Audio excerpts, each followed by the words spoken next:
अस्सलाम वालेकुम दोस्तों। यहूदियों की बहुत सी नस्लें और कबाइलें हैं, जिनमें से कदीम मेसोपोटामिया में रहने वाली नस्ल ऐसी भी है जिनके जिस्मों से एक मुर्दा गली सड़ी लाश के जैसे बदबू आती है। उनका रंग किसी मुर्दों के मानिंद पीला होता है, जबकि इनके तन पर मौजूद लिबास भी जल्दी मैला और गंदा लूद होने लगता है।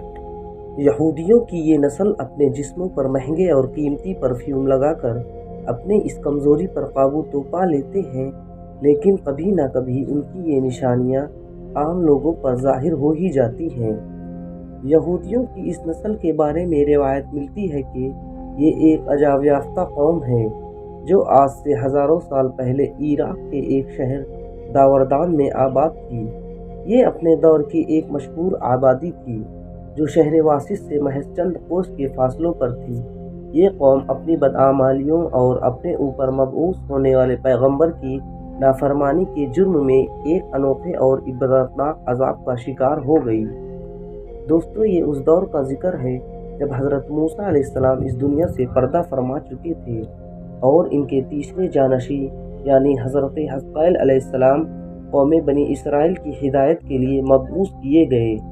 कुछ मुफस्सिरीन हज़रत हज़क़ैल अलैहिस्सलाम को ही जुल्किफ़ल अलैहिस्सलाम करार देते हैं, जिसकी वजह यह है कि आपने अपनी किफ़ालत में लेकर 70 अंबिया अलैहिस्सलाम को क़त्ल से बचा लिया था, जिनकी क़त्ल पर यहूदी कौम आमादा हो गई थी। एक मरतबा हज़रत हज़क़ैल अलैहिस्सलाम ने अपनी कौम यानी यहूदियों को दावत जिहाद दी, लेकिन उन्होंने बुज़दिली का मुज़ाहरा किया और जिहाद में शिरकत से इनकार कर दिया। तो अल्लाह ताला ने इस कौम पर ताउन की वबा को मुसल्लत कर दिया। शहर में ताउन की वबा फैलने से इन लोगों पर मौत का खौफ सवार हो गया और सब के सब लोग, जिनकी तादाद हज़ारों में थी, मौत के डर से शहर छोड़कर एक जंगल में भाग गए और फिर वहीं रहने लगे। अल्लाह ताला ने इन लोगों की ये हरकत शदीद नापसंद फरमाई, जिसके बाद अल्लाह ताला ने अजाब के एक फरिश्तों को उस जंगल में भेज दिया, जिसने एक पहाड़ की आड़ से चिंगाड़ते हुए कहा, मौतू यानी तुम सब मर जाओ। इस भयानक चीख को सुनकर ये तमाम लोग मर गए, वो भी बगैर किसी बीमारी के, जिनकी तादाद बाज़ उलमा 70,000 बताते हैं। इन मुर्दों की तादाद इस कदर ज़्यादा थी कि लोगों इनकी कफनों और दफन का कोई इंतज़ाम नहीं कर सके। इन मुर्दों की लाशें खुले मैदान में बगैर कफन के पड़ी पड़ी सड़ने लगी। बेइंतहा ताउफुन और बदबू की वजह से इस जंगल के करीब से गुजरने वाले लोगों को मुहाल हो गया। कुछ लोगों ने इनकी लाशों पर रहम खाकर इनके गिर्द एक दीवार उठा दी ताकि ये लाशें दरिंदों से महफूज रहें।